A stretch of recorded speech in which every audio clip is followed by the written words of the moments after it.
Hi, we continue in Acts 8 today after Peter has harshly chastised Simon for daring to ask for the authority to give the Holy Spirit to people by money. And now a whole new scene unfolds after, as you can see on the left side of the screen, a one-verse summary about Peter and John testifying in the villages of the Samaritans. So as we enter into a new passage, we're facing a very exciting passage that has drawn scholars to it like flies to honey here because of all the issues that touch on contemporary issues about gender and ethnicity and things like that. So we're going to look at it in detail, but today we're just going to look at these three verses here, verse 26 to 28, because there's so much going on there to unpack before we enter into the passage. As you can see on the right side of the screen, we've been going through these issues to be addressed in this unit of Acts 8, 1 to 9, 31. If you haven't watched the introductory video to this unit, I encourage you to do so, where we go over all of these. But today we're on question 5 and question 6 here. How are we to understand the complex description of the man Philip encounters in the wilderness here in 8:27? What quote-unquote religion do we understand he comes to the encounter carrying? What religion do we understand him leaving with? And part of what's at issue there, and we'll see this more in detail, is this Ethiopian eunuch described with many issues, many attributes here rather, a Jew, some kind of a Jew, a Gentile, something in between, or something altogether different, if there is something altogether different. And then in verse 6, or question 6 here, what do we know about the various cultural markers in 827 and how they shape our interpretation of the story? And then we'll look at these other questions as we get deeper into it. So as you look at our shape, I noted last time, this verse down here at the bottom of this first chunk that we've been looking at, as my note on the left side, can be seen as a chiastic connection with what follows around the question of proclaiming the good news in the Samaritan villages versus proclaiming the good news to towns there.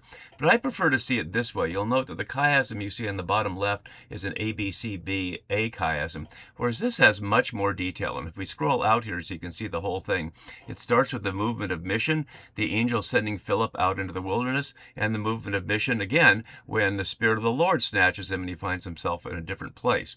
So as we zoom in on it, we're going to be looking just at this first part here. But notice the center of it here is the eunuch asked Philip, about whom may I ask does the prophet say this, about himself or someone else? And leaves Philip to interpret it and the eunuch to be baptized, as we'll soon see.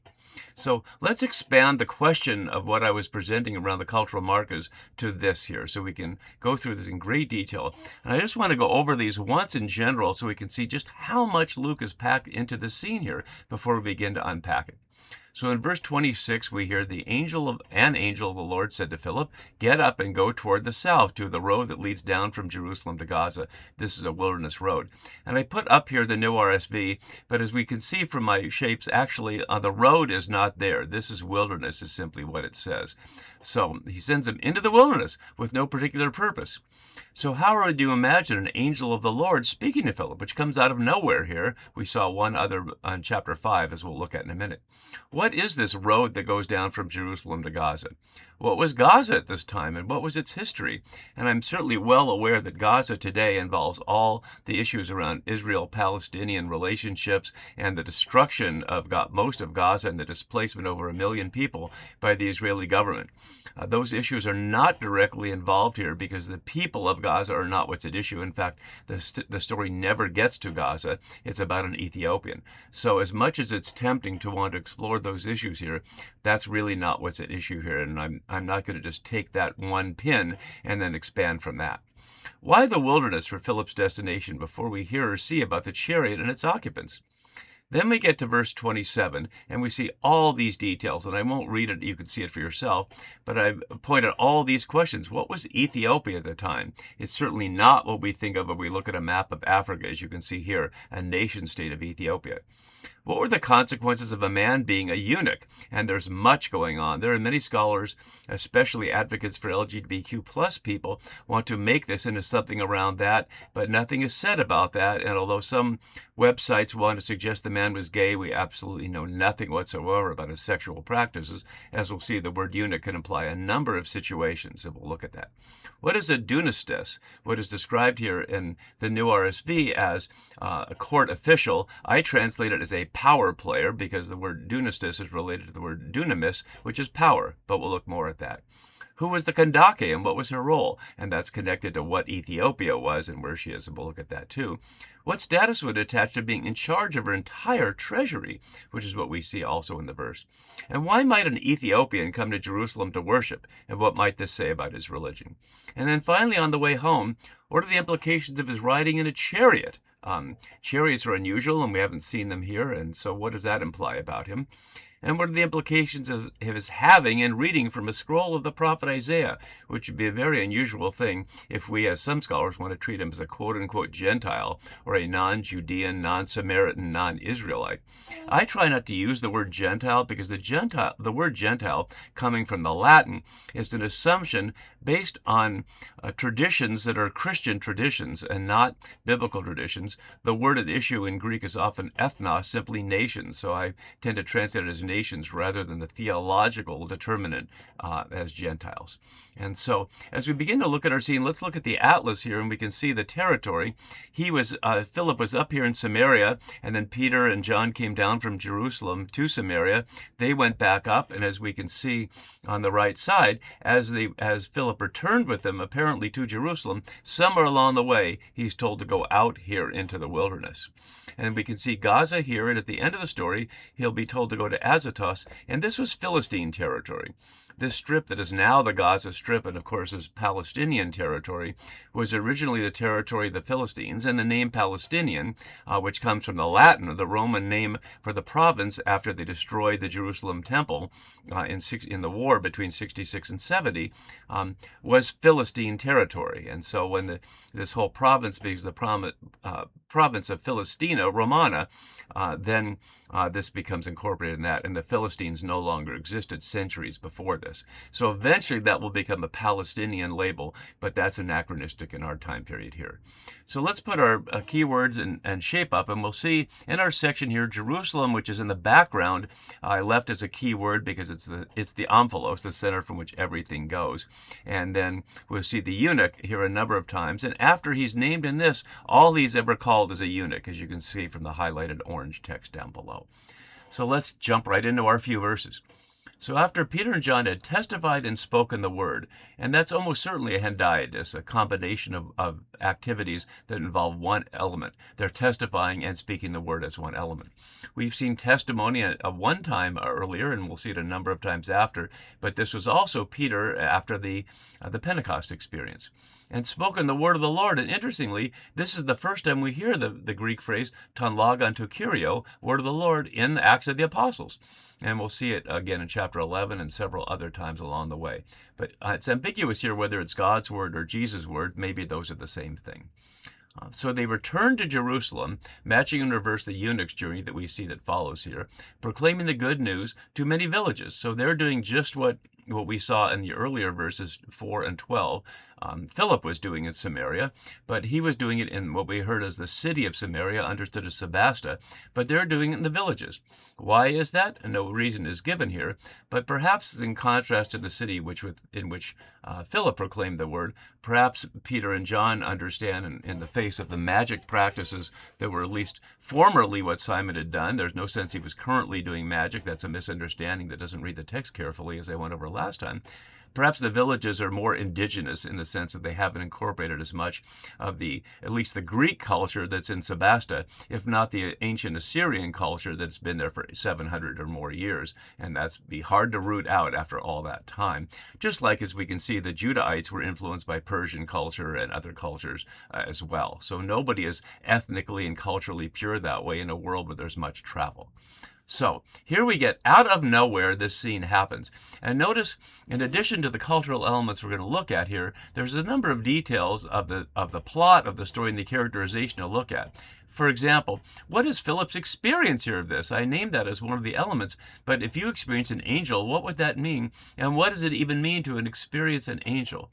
Because the Greek word for angel, just like the Hebrew as well, the Greek being simply angelos, means a messenger. So it doesn't have to mean a supernatural being. It can just be a person who's a messenger of the Lord. So we picture what we see from Renaissance art, a diaphanous entity in the sky with wings, or is it just an ordinary person? And in the Hebrew Bible, angels, in the sense of somebody sent specifically from Yahweh, can look just like an ordinary person, even if they're not a human being. They can pose as that, as we see in the book of Tobit, or as we see in Genesis, when, especially in chapter 18, when someone's described as a messenger of Yahweh who comes to Abraham and Sarah at that point, and they don't see them as anything other than people. So we really don't know what's being described here, how to picture that, and artists have to make a decision, but we don't have to in reading the text. But one way or another, this messenger of God says to Philip, "Get up." Why was he not up? He's apparently walking here. The get up and go, as my note from Walton has, a combination found only in Luke, Acts, and the New Testament. We see it a couple times in Luke and here, and a couple more times in Acts, probably reflecting a Semitic idiom, which is interesting in light of the intercultural scene that takes place here. And so get up and go toward the south, but the term here, mesembrion, can also be noon, go at noon, and scholars argue about which of those would be right. Keener notes rightly that noon would not be a good time for travel in the desert, but he does add that of 25 uses of this in the Septuagint, 23 of them are noon. And yet, when we go back to the map from Jerusalem, this is a little bit to the south, and this is the road. Scholars suggest, as my note has here, there are two roads. And so let's listen to what Keener says about that.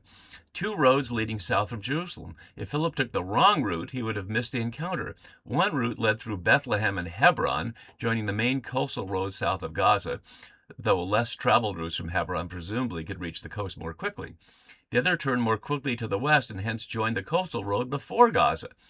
Both routes, in any case, led to the coastal road, which stretched from Tyre in the north, which you can't see on my map here, to Egypt in the south, all the way down there. So that's the coastal road, and we're not told which he's on, and we're not told exactly where this happens. But he's just out in the wilderness, which certainly evokes the Exodus, as well as getting them completely out of the city as well. So it goes from Jerusalem, as we note here, to Gaza. And if we don't take Gaza as related to modern situations, what do we take of it in its original situation? And the word basically means treasure. So we'll see the parallel with that as well as we look further on. So he's on that road there, and it's in the wilderness. This is desert.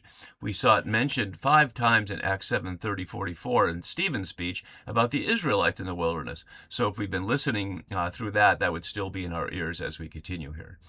As Willie Jennings notes below, his destination is a desert road, that place that is no place. It is the in-between space that constitutes diaspora. Diaspora is road-embedded life, born of old or fresh memories of migration, mobility, transition, upheaval, and hope. And indeed, that's the case, because this character, who has no name, but we'll call the eunuch, because that's what the text calls him, parallel to Simon, is a hybrid character. He has a scroll of the prophet Isaiah, which gives him at least some relationship to Israelite religion, and yet he appears to be an Ethiopian. We don't actually know that he's ethnically Ethiopian. The Ethiopian eunuch could simply refer to the place in which he plays out this role, but it certainly makes sense to presume that he shares in that ethnicity. So he, like Simon, are multicultural, like Philip, who's certainly an Israelite in the sense that he's worshiping Yahweh and now he's a member of the Way, but is a Hellenist. So this whole chapter is involving questions of intercultural relationships between both the messenger Philip and the people he sees, Simon in Samaria, and here the eunuch in the wilderness. So without any question, Philip just responds, showing no surprise or anything about that. So you can see from my note below, Deuteronomy 23 is the religion of empire text in contrast to Isaiah 56:3, which is a religion of creation text, on the question of the relationship of eunuchs with the assembly. Let's go back and look at that briefly. And we see explicitly here, no one whose testicles are crushed or whose penis is cut off shall be admitted to the assembly of Yahweh. You bet you didn't know that was in the Bible. But let's look at the contrast with Isaiah 56:3. Do not let the foreigner join to Yahweh say, the Lord will surely separate me from his people, and do not let the eunuch say, I am just a dry tree. For thus says Yahweh, to the eunuchs who keep my Sabbaths, who choose the things that please me and hold fast my covenant, I will give in my house and within my walls a monument and a name better than sons and daughters. I will give them an everlasting name that shall not be cut off. And the foreigners who join themselves to Yahweh, etc. And we'll see the foreigners take place or represented in the centurion scene that follows in chapter 10. So plainly what's at issue here in Acts is which of these paths, the religion of empire path of Deuteronomy, that someone should be excluded from that, or the Isaiah passage that someone should not be excluded if they want to worship Yahweh and follow in Yahweh's ways. And plainly Acts is following the Isaiah passage because Acts is all about the religion of creation over against the religion of empire. So let's look at some of these details. So the term Ethiopian literally means sunburned faced. In ancient Greek historiography, it was understood as the end of the earth, as this quote from Witherington notes, in a way that Rome most definitely was not. And so that goes back to the question in chapter 1, verse 8, about taking the gospel to the ends of the earth. Keener notes below that the Greek term applied to all of Africa south of Egypt, especially ancient Cush or Nubia, as you can see from this map. He adds, Nubia, the African kingdom in view here, was neither primarily Mediterranean nor Middle Eastern, but an indigenously and traditionally African culture, albeit with trade connections to the north, south, and east. And then he goes on further. Nearly all scholars are convinced that the Nubian kingdom of Meroe is specifically in view here, as you can see from the map. Meroe's Nubia was what was then a black African kingdom between Aswan and Khartoum, the two leading cities of which were Meroe and Napata. It had endured since around 760 BCE, and since at least the 3rd century BCE had ruled from its capital in Meroe, some 200 miles south of modern Egypt and 200 miles northeast of Khartoum. The Meroitic period from 542 BC to 400 CE, trade was largely to the east, to India and China, so the direction was not toward the Mediterranean but the other directions. And as Walton adds, the Ethiopians are regular opponents of Rome in the imperial period. Thus the eunuch represents at least a potential enemy of Rome, and there may be political overtones to his presence in the story. One further note from Jeremiah 38 is that like Abed-Melech, who's the eunuch who saves Jeremiah there, he becomes the king's servant. He was the king's servant there, as this one is the servant of a queen. And that takes us to the key term here, the term eunuch. And there are many elements of this to be paying attention to. The first is the ambiguity about what the term means. Does it literally imply necessarily having testicles cut off or somehow damaged, which would be a common practice, as we saw in my videos on Joseph in Pharaoh's Egypt, where the eunuch there, we assume Potiphar was a eunuch, although the text didn't say so, to prevent him from having children that might be rivals to the king. And that would be a common process in many cultures. It's one reason why Catholic priests engage in the symbolic castration of a lifetime vow of celibacy, not because sex was so bad, but because their potential children would be a threat to the empires in which they practiced. But there are many aspects of this that raised issues in the Roman world about the man's male status. And that's really important, because if we look at the detail of the text that the New RSV covers over here, we can see what the text says here is, behold, and actually my text doesn't have it there, a man. As we can see right here from there was a man. I didn't include that in my translation over here, but he's specifically described as a man there, an aner, a male person, before he's described as a eunuch. So as a eunuch in the Roman culture, there'd be many questions about that, and Keener helps us here. Calling a man a eunuch was an insult against his manhood, compared to Galatians 5:12, indicating, for example, that he would be easily beaten in battle. Castration was thought to remove a man's status as a male. Eunuchs were considered neither men nor boys, nor for that matter women. He adds, Luke highlights his marginal status in Judaism and hence the crossing of a new barrier in Acts. As my note further down here has from Maloney, the very existence of court eunuchs troubled the multiple intersecting foundational binary oppositions in which the dominant Greco-Roman construction of masculinity was built. Hairy, smooth, active-passive, sexually insertive and sexually receptive, impenetrable, penetrable, inviolable, inviolable, free, enslaved, and citizen or native versus foreigner. As characters in Greco-Roman text, therefore, eunuchs have the potential to queer ancient masculinity, that is, to reveal its constructedness, contingency, and instability. Kartzau notes that the Roman commentator Lucian says about a eunuch that he was neither man nor woman, but something composite, hybrid and monstrous, alien to human nature. Solveig, a disability activist scholar, notes engages in a crip reading, which is an attempt by the disability community to recover the word cripple, much like the LGBTQ community has recovered the word queer, originally used pejoratively, but embraced here. So he engages a crip reading, interweaving gender and disability perspectives, seeing him as disabled culturally, contrasting with circumcision, another cutting of the genitals, of course, which is enabling. Thus it pairs with Cornelius, who we'll see in chapter 10 and 11, where uncircumcision as a disability is removed. So that's a lot going on with eunuch. And again, we don't know whether he's literally physically that or just that as a title. But that's not the only thing we know about him. He is also a dunamis. And that brings us back to a translation differently back in Luke's gospel, the powerful. That the one that Mary's proclaiming here will bring down the powerful from their thrones. Well, he's not on a throne. He's serving somebody else on a throne. And that's the kandake. A title, but sometimes understood as a proper name. Let's see what we can learn about that. As Keener adds, the Roman Empire, remember the kandake, whose empire repelled Roman aggression in the time of Augustus. And we'll see more about that in a minute. Here, Strabo, the Roman geographer, describes a war with Rome and the kandake in the 1st century BCE, where the Cushites sacked Aswan and destroyed many Roman statues, including those of the emperor, and associated with many later legends from the Alexander romance and other sources. The kandake is often understood as the king's sister who would bear the next heir, hence the queen mother. And that's the name here, as a basilissus here, as a queen, but more properly probably was queen mother. As Keener notes, Nubian society was not matriarchal, but its queens were wealthy and did exercise significant power, sometimes as regents for sons. He adds further, Meroe, again the capital city of her reign here, Meroe's art typically depicts the queens as laden with jewels and many fringed robes and as notably corpulent. Their wide girth, probably intended as a display of prosperity, persisted in representations from the 3rd century BC to the 4th century CE, which is to say the whole period of Meroe's control of the Nubian area there. So that's who she is, and that's who he is working for. But we get more. He's in charge, or an epiposes, parallel to the wife of Chusa, Herod's steward in Luke 8:1-3, as someone, the wife of Chusa, who provides financially for the followers of Jesus there. And is he doing that? Well, we don't know, but he's in charge of her entire treasury, which is the word Gaza. And that was the point I was making in the beginning about the name of the city. It's a Persian loanword, as Keener notes, a play on the direction the eunuch was headed, to Gaza.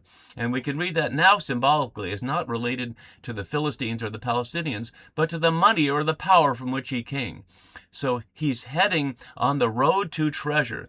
But what he's really doing is rejecting one treasure in favor of another treasure. And that's just the kind of symbolism we've seen in the Gospels. Sell what you have and you'll have treasure in heaven, for example. This is not treasure in heaven like in the afterlife, but treasure that comes from a different source, that comes from God the Creator, rather than from imperial treasure. And then we find out one more thing about him. He had come to Jerusalem to worship, and literally into Jerusalem, eis. As Weidenreader notes, she says, eis is used to describe entering a space, literally meaning into, if access is possible. The eunuch, therefore, was not in the temple precincts crossing a border. He entered into Jerusalem, and it is Jerusalem, the city, which seems to be the center of his worship, because as an outsider and as a eunuch, he would not be allowed into the inner courts.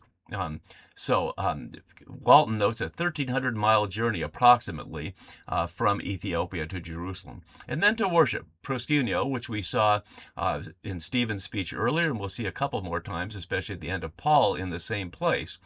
Some suggested his desire was frustrated because of Deuteronomy 23:1 that we looked at, that he'd be prevented to be allowed there, and so he's returning home. But Weissenreiter argues that the grammar suggests otherwise, that he did get there to worship, but now he's returning home. And we don't know anything about why he's leaving, other than that he's done. My note below has note how the story is told as if the eunuch was alone in the chariot, although anyone would know that such a powerful figure would hardly be traveling alone, as is finally revealed in verse 38. And the chariot of the kind that we'll look at in a moment would certainly require a driver, and he would be a passenger here. So his returning home, literally, eten hupostrefon, was turning back, a nice double entendre, back to the old place, but also back to the old culture, which is exactly what Philip is interrupting here.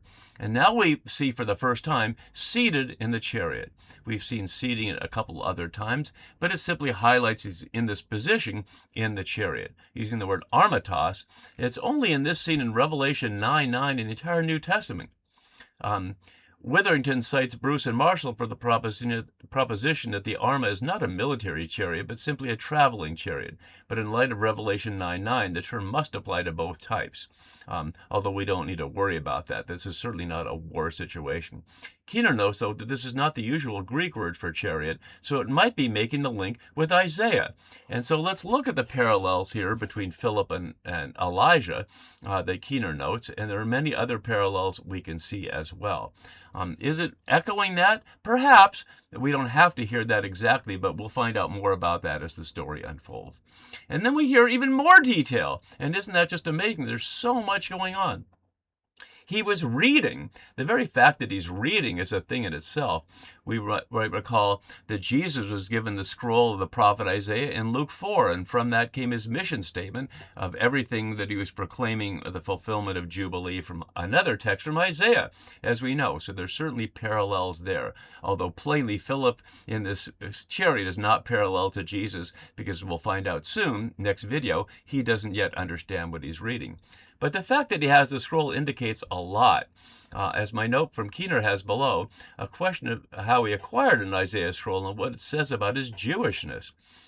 Keener says, possession of such a scroll would signify not one's circumcised status, but one's wealth. The official is not a non-proselyte because of lack of full commitment, like most God-fearers. He simply was not able to become a full convert by virtue of his being a eunuch. But that may be assuming more than we know, that whether he's a proselyte or a God-fearer, we simply don't know anything about that. He may well be an Israelite that found himself in Ethiopia, but that for all the detail the text tells us, it doesn't tell us that. And I don't want to make any assumptions, and you shouldn't either, about that. As Keener adds further, reading Scripture is precisely what one would expect a well-to-do God-fearer with leisure to be doing, as Josephus' Antiquity suggests as well. And Walden adds that reading was a customary way of whiling away a journey. Although many scholars have noted that trying to read a scroll in a moving prophet would not be easy. It's hard enough to read a scroll anyway. You have to hold it with two hands and unroll it gradually. And if you've ever tried to read in a moving car, which makes me sick, it's easy enough on our modern roads, but let alone on a rocky road with wooden wheeled, even if they had iron wheeled chariots, they're not like modern rubber tires, and it would be bouncy. So I don't know if that would make you sick, but it would not be an easy thing to do. And now we're told he's reading the prophet Isaiah. And the phrase the prophet Isaiah is only in this form in Acts twice here. We see it again in verse 30 and at the very end of the book. So that's a lot to be looking at before we even get in the beginning of the story. But Luke has given us all that for a reason, to highlight what a consequential encounter this will be between Philip the Hellenist and an unnamed eunuch out in the wilderness on the road to treasure. We'll get into more detail of it next time. See you then. Bye-bye.